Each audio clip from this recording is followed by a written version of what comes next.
అమ్మ కవితక్క లేకపోతే లేకపోతే కవితక్క అని పిలవాలా, కవిత అమ్మ అని పిలవాలా, కొత్తగా పేరు మార్చుకున్నావు కదా. ఇదిగో ఈరోజు మా జనసేన పార్టీ తెలంగాణలో స్టార్ట్ అయ్యింది.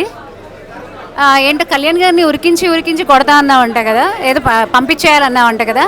ముందు నువ్వేం చేసావో గుర్తెచ్చుకో. 6 నెలలు జైల్లో కూర్చొని చిప్పకూడి తిని 6 నెలలు ఉన్నావు కదా, లిక్కర్ స్కామ్ చేసి 100 కోట్ల స్కామ్ చేసి జైల్లో ఉన్నావు కదా. ఒకసారి గుర్తు తెచ్చుకో.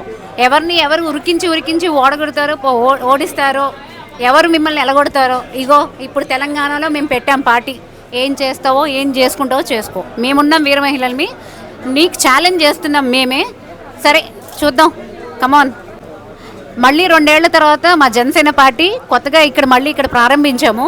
జై జనసేన. మేము శుభాకాంక్షలు అందరికీ, మన జనసేన వీర మహిళలకి, అలాగే మన జనసేన మొత్తం కార్యకర్తలకి అందరికీ. ఎవరైతే కొంతమంది తెలంగాణ లీడర్లు పవన్ కళ్యాణ్ గారిని తెలంగాణలో రానియకుండా చేస్తామని చెప్పన్నారు, ఇవాళ సరాసరి తెలంగాణలోనే ఆఫీస్ పెట్టేసిండు. అమ్మ కవితమ్మ, నువ్వు కొంచెం సైలెంట్గా పోయి కల్తీ మద్యం గిట్లా అన్ని తయారు చేసుకొని అమ్మేసుకో, జగన్మోహన్ రెడ్డితో పాటు పొత్తు పెట్టుకో.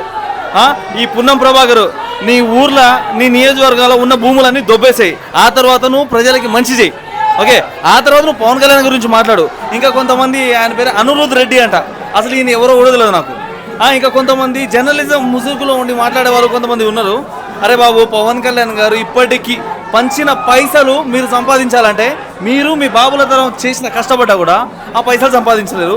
అట్లాంటి వ్యక్తి కోడి చెరువు కబ్జా చేసింది గిట్టని చెప్పి మాట్లాడుతూ ఉన్నారు. సరే, దానికి ఏమైనా మీరు రుజువు చూపించి మాట్లాడిరా అంటే గది లేదు.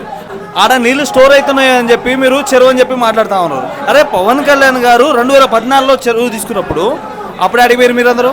కొంతమంది ప్రొఫెసర్ నాగేశ్వరరావు అని చెప్పి అసలు గొడవ స్టార్ట్ చేసిందే ఈ వ్యక్తి కనుక చక్కగా ఉండుంటే ఈ గొడవ అంతా జరగబోతుండే. అసలు పవన్ కళ్యాణ్ గారిని తెలంగాణలో ఎందుకు ఆపుదాం గిట్లని చెప్పనుకుంటా ఉన్నారు? పవన్ కళ్యాణ్ గారు తెలంగాణకి ఏ పనులు చేయలేదా? పవన్ కళ్యాణ్ గారు తెలంగాణ ప్రజల్ని ఆదుకోలేదా? పవన్ కళ్యాణ్ గారు సొంత కార్యకర్తలకి ఏమైనా అయితే 5 లక్షల రూపాయలు ఇస్తూ ఉన్నాడు. అరే, మీ పార్టీకి సంబంధించిన అంటే నేను ఇలా మాట్లాడుతున్నాను చెప్పేమనుకోకండి. ఇక్కడ కొంతమంది మాట్లాడే లీడర్లకి చెప్తున్నా, మీ పార్టీలో మీ కార్యకర్తలు ఎవరైనా చనిపోతే వాళ్ళ ఇంటికి ఎప్పుడైనా వెళ్ళి మీరు మాట్లాడి చూసిరా? వాళ్ళ ఇంట్లోకి వెళ్ళి ఎవరికైనా సాయం చేసిరా? అట్లా పవన్ కళ్యాణ్ కాదు, వాళ్ళ కార్యకర్తలు ఎవరికేమైనా అయితే యాక్సిడెంట్ అయినా, రీసెంట్గా చూసాం కదా, నిరంజన్ అనే ఒక చిన్న బాలుడు 17 ఇయర్స్ అబ్బాయిని పవన్ కళ్యాణ్ గారు కలవనికి వెళ్తే దాన్ని కూడా కొంతమంది రాజకీయ నాయకులు రాజకీయాలు చేస్తూ ఉన్నారు. అరే, చిన్న పోరగాడు ఇన్ని రోజులు తెలంగాణలో లేనిది ఒకసారి మీరు చూడండి. పవన్ కళ్యాణ్ గారిని ఆపాలనుకున్న వాళ్ళు, అరే మీ అబ్బాయిల కనుక మీరు నిజంగా పుట్టుంటే మమ్మల్ని ఆపి చూడండి, ఆ తర్వాత మాట్లాడండి, ఓకేనా? ఏదో మాట్లాడినా. నా పేరు భాగ్యలక్ష్మి అల్లంశెట్టి, కుకట్పల్లి జనసేన వీర మహిళా విభాగం కోఆర్డినేటర్. ఈరోజు మణికొండ చిత్రపురి కాలనీలో మా తెలంగాణ జనసేన పార్టీని శ్రీ కొణిదెల పవన్ కళ్యాణ్ గారు వచ్చి ప్రారంభోత్సవం చేయడం జరిగింది, కొత్తగా కార్యాలయాన్ని. ఇప్పటి నుంచి మేము చెప్తాం. కవితక్క చెప్తున్నారు, ఏం చెప్తున్నారంటే పవన్ కళ్యాణ్ దేశద్రోహి అంటున్నారు. కానీ కవితక్క, నువ్వు మామూలు లిక్కర్ స్కామ్ చేస్తున్నావు, నువ్వు తీహార్ జైల్లో ఉన్నటువంటి దానివి, నువ్వు మీ బీఆర్ఎస్ పార్టీకే దేశద్రోహివి, పార్టీకి ద్రోహివి. మీ అన్నయ్య నేను గెంటేశారు, నువ్వు మళ్ళీ మా పవన్ కళ్యాణ్ గురించి మాట్లాడతావా? నీకంతా దమ్ముంటే నువ్వు ఏంటో వచ్చి చూపించు, అంతేగాని మామూలుగా ఇట్లా మాట్లాడుకు. నోరుందని నువ్వు పబ్లిసిటీ అయిపోవడానికి నువ్వు మాత్రం నోరుంటే ఎలా పడితే అలా మాట్లాడి రోడ్డు మీదకి వచ్చి తిరిగి కుకట్పల్లి రా, చూసాం నీ అంతు. ఎట్లా పడితే అలా మా నాయకుడిని మాట్లాడుకు. నీలాగా నీతి నిజాయితీ లేకుండా లేడు మా నాయకుడే, హానెస్ట్ పర్సన్. ఎక్కడెక్కడ నేషనల్ పార్టీ అవుతుంది మాది. నువ్వు కామెంట్ చేస్తున్నావు సెక్రటరేట్ అక్కడ కట్టుకోండి ఇక్కడ కట్టుకోండి అని, నువ్వెందుకు మాట్లాడలేదు? అక్కడ రోడ్లన్నీ మునిగిపోయినాయి, అన్నీ మునిగిపోయినాయి. మీరెందుకు మాట్లాడలేదు? వర్షం వస్తే రోడ్లన్నీ బంద్ అయిపోతున్నాయి, జలం మొత్తం.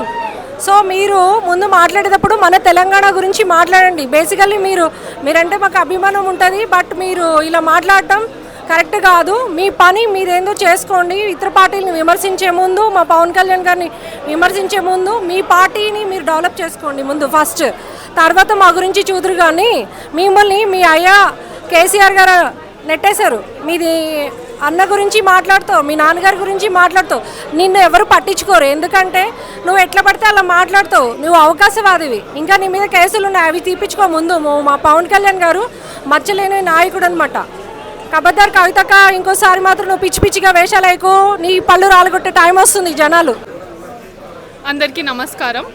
ఈరోజు జనసేన పార్టీ ఆవిర్భావం ఇక్కడ తెలంగాణలో పార్టీ స్టార్ట్ చేస్తున్నారు కొత్తగా. ఆల్రెడీ పార్టీస్ ఉన్నాయి, కుక్కట్పల్లిలో ఉండే ముందు జనసేన పార్టీ, బట్ కొత్తగా ఇప్పుడు మణికొండ చిత్రపురిలో స్టార్ట్ చేశారు. So thank you, first of all our thanks to Pawan Kalyan garu for doing this. తెలంగాణలో కూడా ఇంకా జనసేన చాలా ముందుకు వెళ్తుంటుంది. We are also going to give చాలా పెద్ద ఫైట్ ఇస్తాము అదర్ పార్టీస్కి. మేము ఏవైతే మా తెలంగాణ కోసం ఏవైతే సమస్యలు ఉన్నాయో దానిపైన ఖచ్చితంగా జనసేన పోరాటం చేస్తుంది. తెలంగాణ ఉన్న సమస్యలపైన పోరాటం చేయడం కోసం, తెలంగాణ ప్రజల కోసం, తెలంగాణ కోసం మా జనసేన మళ్ళీ ఏవైతే చేయాలనుకుంటుందో అన్నీ ఖచ్చితంగా చేస్తాం.